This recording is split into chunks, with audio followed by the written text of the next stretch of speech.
Coming to you from Brick House in downtown Brooklyn, this is 112BK. On the show today, a Democratic candidate vying for a state Senate seat long held by Republicans, a preview of BRIC's BHeard town hall on MeToo, and then cooking with Granny. Hi, I'm Ross Tuttle filling in for Ashley Ford. She'll be back on Thursday. We have a down day tomorrow as the building prepares for our latest BRIC BHeard town hall. MeToo is just the beginning. Later in the show, editorial director of BRIC TV, Donis, will give us a preview. We'll also talk to a producer of a web series that explores the stories behind our grandmother's secret recipes. And Jarrett Murphy is back with his bi-weekly local politics segment. He'll be talking to a candidate for an important state Senate seat Democrats hope to flip in November. But first, these things. The saga continues for Brooklyn Friends of NRA who are trying to find a friendly home for their NRA fundraiser and give away some of their God-given guns, by God. They thought they had a venue on Monday, only for Grand Prospect Hall to be the latest to back out after another community protest. Guess it appears there are more Brooklyn Friends of Sanity or Brooklyn Friends of Keep Your Dirty and Bloodstained Political Money Out of My Borough. The City Department of Housing, Preservation and Development recently released an interactive map that shows buildings with affordable units and the number of units that exist. But when you talk about affordable housing, it always comes down to the question of affordable for whom? The answer, according to Curbed, who looked at these units and this map, was not the locals who live in the neighborhoods where the housing is going up. Affordable housing is calculated by average media income, or AMI. But the formula doesn't just include incomes in the neighborhoods where a ton of development is happening, or even the city as a whole. But get this, it also includes parts of Westchester. So according to the report, if the AMI in, say, Bed-Stuy or Crown Heights is significantly lower than that average, that means about 24 to 30% of affordable units are unaffordable for the locals. The year was 2004, and it was a big deal. Miranda was moving to the cultural backwater Brooklyn. No, it can't be, said her friends, who refused to even visit. A local paper tried to assuage their fears. There's culture there, really, don't worry. Actors John Turturro, Steve Buscemi live there, so does Busta Rhymes. And back then it was a good place to get a martini for less than 15 bucks. Well, thanks Miranda. The crazy-ass cocktail prices followed you here, as did all those other Upper East Siders who are making it so college grads have to move back to the Upper East Side to find affordable rent. No joke. But now Miranda might be making another move. To Albany as governor? Good luck. We hope you'll enjoy it up there. Their martini's got to be less than 15 bucks. Stay tuned for Jarrett Murphy and our first guest.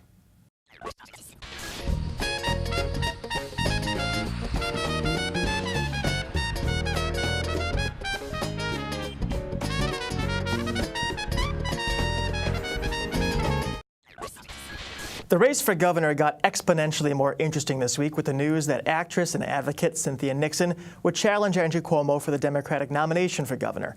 But while that contest will steal the spotlight for months, an election battle of perhaps more practical import has been underway right here in Brooklyn. As Democrats try to once again win control of the state Senate, long a conservative influence on policy in Albany, the only Republican senator from Brooklyn, Martin Golden, will certainly face a Democratic challenger in November. The only question is, who will it be? Two Democrats are vying for the chance to take Golden on, and one of them joins us today, Andrew Gounardes. Welcome to 112BK. Thank you. Thank you for having me. So first, just to kind of get this out of the way, it's been in the buzz for a few weeks, the question of whether you are pursuing this office or the office that is currently held by Assemblywoman and indicted Pamela Harris. I mean, I've been very clear from the day that I announced this campaign that I am focused entirely on running for the state Senate. I think the path to progress in New York State is blocked by the state Senate, including Marty Golden, who's the incumbent state senator there for 16 plus years. And that's where my focus is, and that's the race that I'm here to run and win. And right now you are a staffer for Borough President Eric Adams. Tell us what brings you to this point.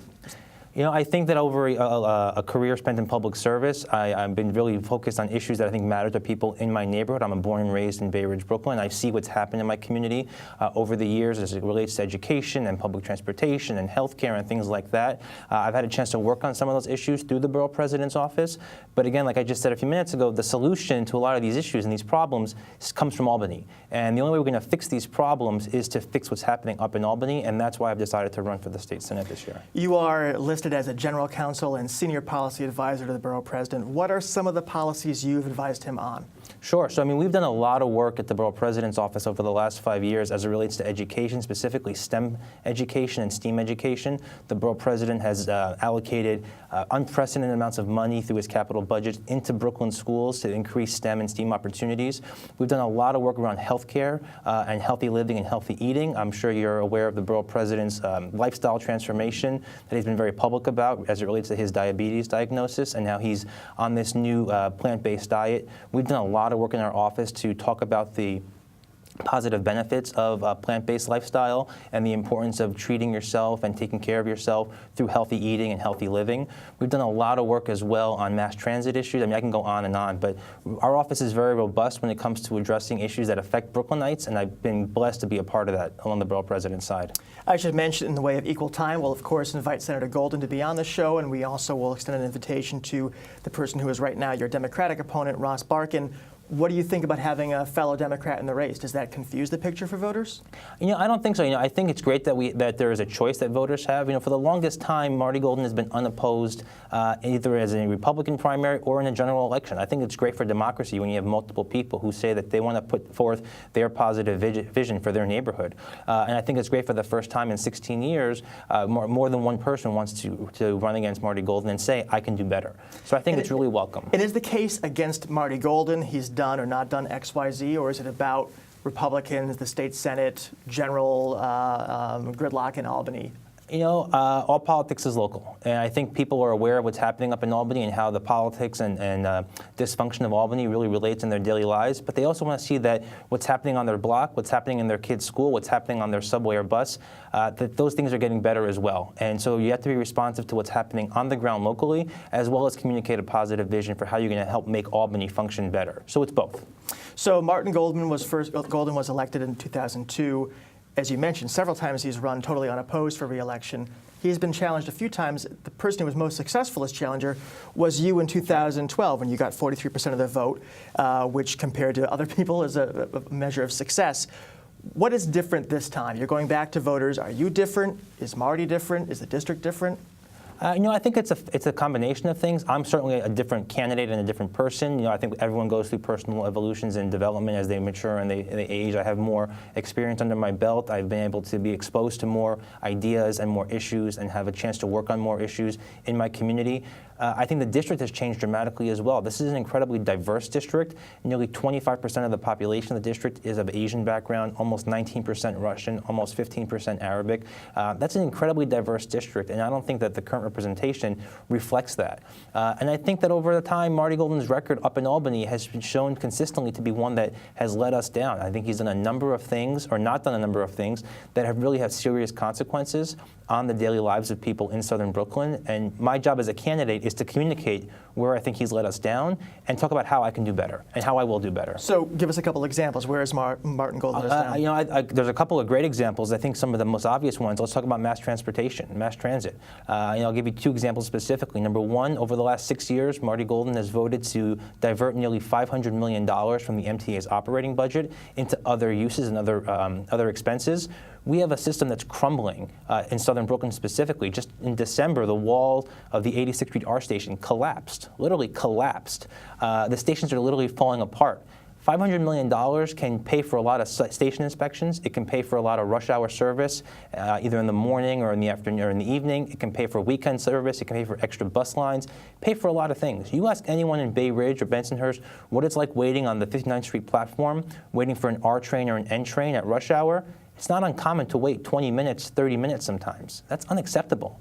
Or the fact that we don't have a single handicap accessible station in our district. Marty Golden's been the state senator there, sits on the MTA Capital Review Board, and we've been promised an elevator for 15, 16 years. We still have nothing. So that's one of the most glaring examples. Then another example that I talk a lot about with people and that people bring up to me is high property taxes. Residents in Bay Ridge and Dyker Heights especially pay extraordinarily high property taxes relative to other people across the borough. Just 3 years ago, Marty Golden sponsored a bill, was the lead sponsor of a bill, in fact, to give a 95% real estate tax abatement to the owner of a luxury condo building on the Upper West Side of Manhattan, where the top penthouse sold for $115 million. who can afford to live in a place like that? Certainly no one down in my neighborhood, certainly no one in my district or in Marty Golden's district. And when he was asked about it, he said he was proud to do it and he would do it again. I think he's out of touch. And I think that has serious consequences for people in our neighborhood. So speaking of being proud of something and doing it again, in your extensive resume is some time working for Senator Robert Menendez of New Jersey down in D.C. Senator Menendez obviously was tried on corruption charges. He was acquitted. If people look at that and say, yeah, the association with someone who's been indicted on corruption, that's not what I want, what's your answer to that? I mean, we have a legal system in this country that says you're innocent until proven guilty. And the verdict is clear on Senator Menendez. He's not guilty of any of the charges that were brought against him. He was found to be innocent.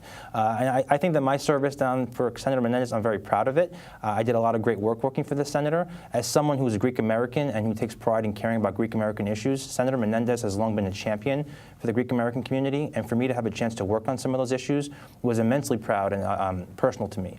And on top of that, I had a chance to work on other things like child support enforcement. I wrote legislation to strengthen interstate child support enforcement. I co-led an investigation into the release of the Lockerbie bomber by Scotland through the Senate Foreign Relations Committee. This is work that I'm proud of regardless of who I was working for. I think it's really important stuff. And I have no qualms of hiding behind that. At some point, a voter might come to you and say, Andrew, you seem like a swell guy, but there's just too much drama about the Democrats in Albany. You have that conference split between the IDC and the regular Dems. You have Simca Felder, who is a Democrat but caucuses Republicans. It's a mess. To maintain the juice our district has, we're going to stick with Senator Golden, the Republicans. What do you say about the chaos the Democrats have been involved in Albany? Well, first I would say, what juice? I mean, like I just said a few minutes ago, we're still waiting for an elevator. Marty Golden's been in Albany for 16 years. We've been waiting for an elevator for 16 years. So I don't see where he's delivered for this district. I don't see how the status quo is going to help our neighborhood in any way.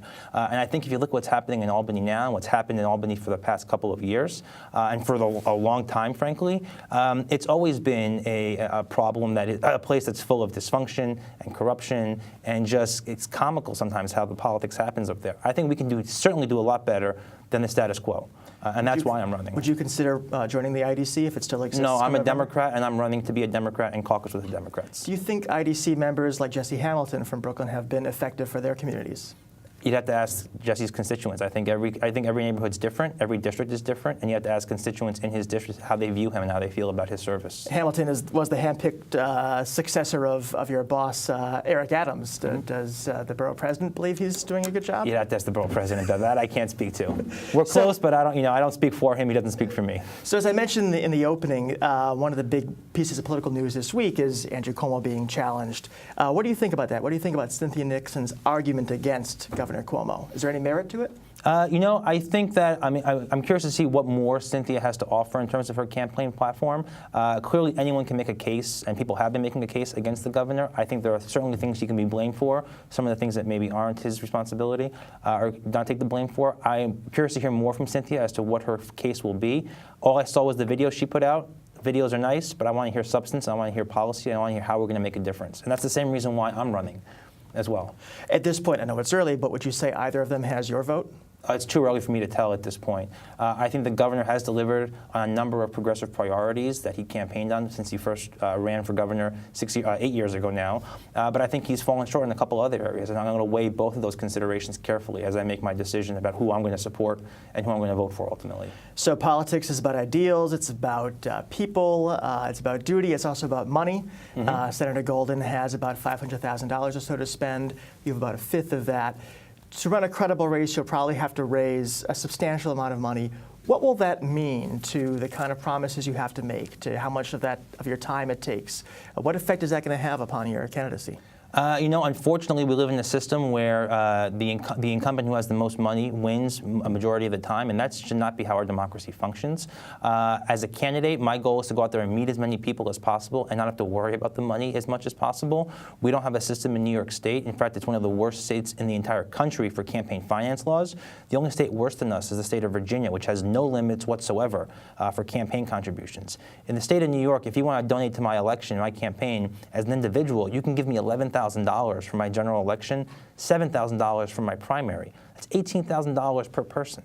That's asinine. That's ridiculous. If you're a couple, husband and wife team, that's $36,000 right there. No one should have that kind of influence or power over our politics. So money is important, but I think voting is more important, and talking to voters is the way you win elections. So my goal is to get out there and knock on as many doors as possible, talk to as many voters as possible, and win this election vote by vote. So as we come toward the end of our time, let's pretend it's the end of one of those debates where they ask the lightning round questions. Sure. Big issue of the day, armed police officers in front of schools to protect kids. Do you support it? I don't know if that's going to be the solution that we're looking for. I think that's a solution in search of a problem. I think we have a gun problem in this country. I think we need to tackle that problem first and foremost before we start adding extra costs to our already overburdened police force. Early voting? Absolutely. Non-citizen voting? Open to the idea, especially at the municipal level, but I want to study it some more. And for those who will be voting this fall, remind us of the dates that are important for both primary and general. Primary election is on September 13th, 2018, and the general election is on November 6th, 2018. Well, Andrew Gounardes, Democrat running for the 22nd State Senate District in Brooklyn, thanks so much for coming on. Thank you for having me. I really appreciate it. Thanks.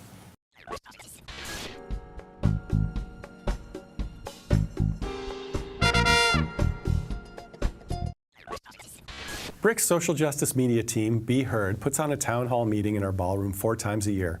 The first one in 2018 takes place Wednesday night at 6:30. It's called MeToo is Just the Beginning. Here to tell us about it is our BRIC TV editorial director, also my colleague and friend, and someone we're going to get to host this show one of these days. Donis, thanks for joining us. Of course, thanks for being here, and I really do want to host someday. We're going to have you on when soon. I'm not so busy. So busy, and I know producing. You're super busy Yeah. with this town hall, so thanks for taking the time out. Of course. So tell me about this town hall, Me Too is Just the Beginning. Yes. So, as you said before, at BHeard we choose 4 social justice topics a year, and we build a documentary series that culminates in this live televised multimedia event.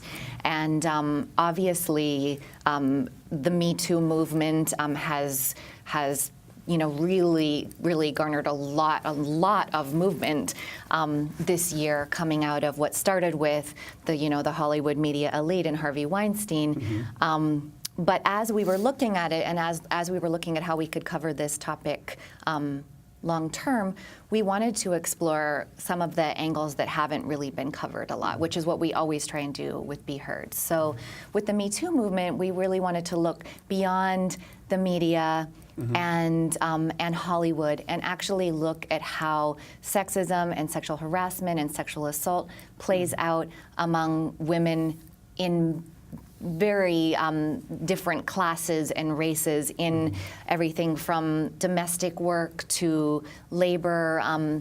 Really looking at this from a perspective that shows that it's that really looks at women who aren't of privilege necessarily, right. And not to who don't have the platforms necessarily. And one thing that we're very aware of is there's no misery competition here. That is not how no one's experience of this is worse or easier or better depending on their privilege or place in society. But again, at BHeard, we really do try and look at, in the media conversation around a topic, whether it be mental health or race and mass incarceration or Me Too, what can we talk about that maybe isn't being talked about? Right, so meaning just the beginning of the conversation, right? And just kind of extending it to these other groups that are maybe less represented so far in the dialogue. Exactly. So, we actually consulted with Tarana Burke, who founded the Me Too movement. Originally, before Harvey Weinstein, Me Too was actually a movement based around women, the women that we're talking about, around women in underrepresented classes of work, right? Sure. And then it took force with Hollywood. So we actually consulted with Tarana Burke at the beginning of this, and we're very conscious of the name too. But the reason it's called Me Too is Just the Beginning is because she founded such an incredible movement. It has gotten so much media attention, and things are actually happening right now. And so what we want to focus on is what's next. How do we move the conversation forward, the sharing of stories forward into real actions? And actually, it was going to be Me Too, Now What? But then PBS stole that from me within 2 days, and we had to come up with a new title. Well, you came up with a good title, I think. And so real quick, because we're running out of time, who's going to be on the panel? I mean, what are some of the highlights and some things you're looking forward to? So Carmelyn Morales is the New York City Commissioner on Human Rights. She's this amazing force of a woman, and some of the stuff that she's done around sexual harassment laws, which are actually somewhat progressive in New York City.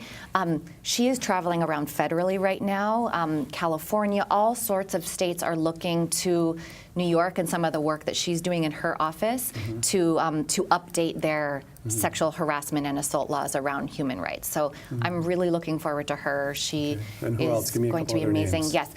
Juan Ramos is also an amazing activist with an organization called A Call to Men, and he works in Latino communities, and we really, this is not just a conversation for women. In fact, it's vital that men and women and people of all sexual orientations and race and ethnicity be in on this conversation. Otherwise, we're not going to move beyond an echo chamber. So Juan Ramos works with an organization that actually trains boys to become better men. He works directly with sexual abusers and domestic abusers to try and shift their perceptions of women and these types of interactions. So, yeah, we're coming at it from, we have an amazing immigrants' rights feminist lawyer, we have a philosopher, we have the commissioner of the Human Rights Commission of the City of New York. We have, we come at these topics from many different vantage points, but all working towards the same goal. Well, great. So just in the final moments we have, if people want to tune in, or I don't know, can people still come and see it live? Yes, absolutely. Okay. So, there is talk of snow tomorrow. Sure. We are going forward. Snow or shine. Snow or shine. We will have tea and hot chocolate, and there's always public transportation, and you can walk here in your snow boots, and there's going to be a bar next door afterwards that's offering drink specials. So they're always really empowering conversations, and it's worth really trying to make it out. Yeah, no, they're great and special events, I can attest, and so I hope people do come out, and I hope it's well attended, and I hope it's a great, I'm sure it will be a great event. Okay, well, thanks for joining us, and good luck getting it done and all the final arrangements. Thank you. Okay. Thanks, Ross.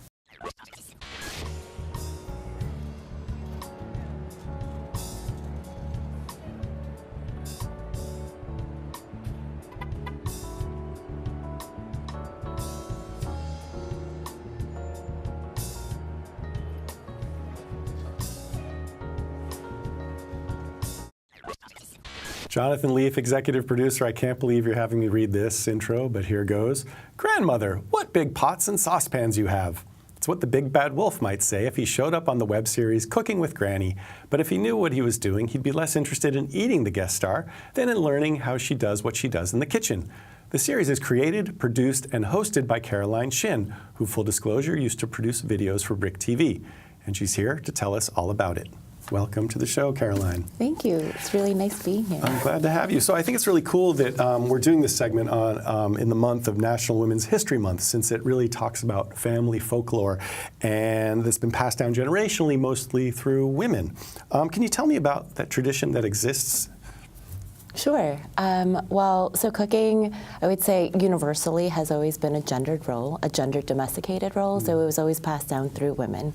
So once a female got married, it was her responsibility to learn to cook for the rest of the family, and because of that, she became kind of the star of the kitchen, that unsung heroine of the kitchen, I would say. And so recipes would pass down from one mother to the next, and then you have a grandmother, a great grandmother, and et cetera, et cetera. And so there's this really, this rich, delicious cultural heritage that is passed down from one generation to the next. So you're celebrating these unsung heroes. Oh, absolutely. I mean, I know that right now it's kind of the era of celebrity chefs, but for me, whether it's my grandmother or my mom or even my friends' moms and grandmas, they have always been the true stars of the kitchen for me. Well, speaking of celebrity chefs, some people have called you the Anthony Bourdain of grandmothers' kitchens. Yeah.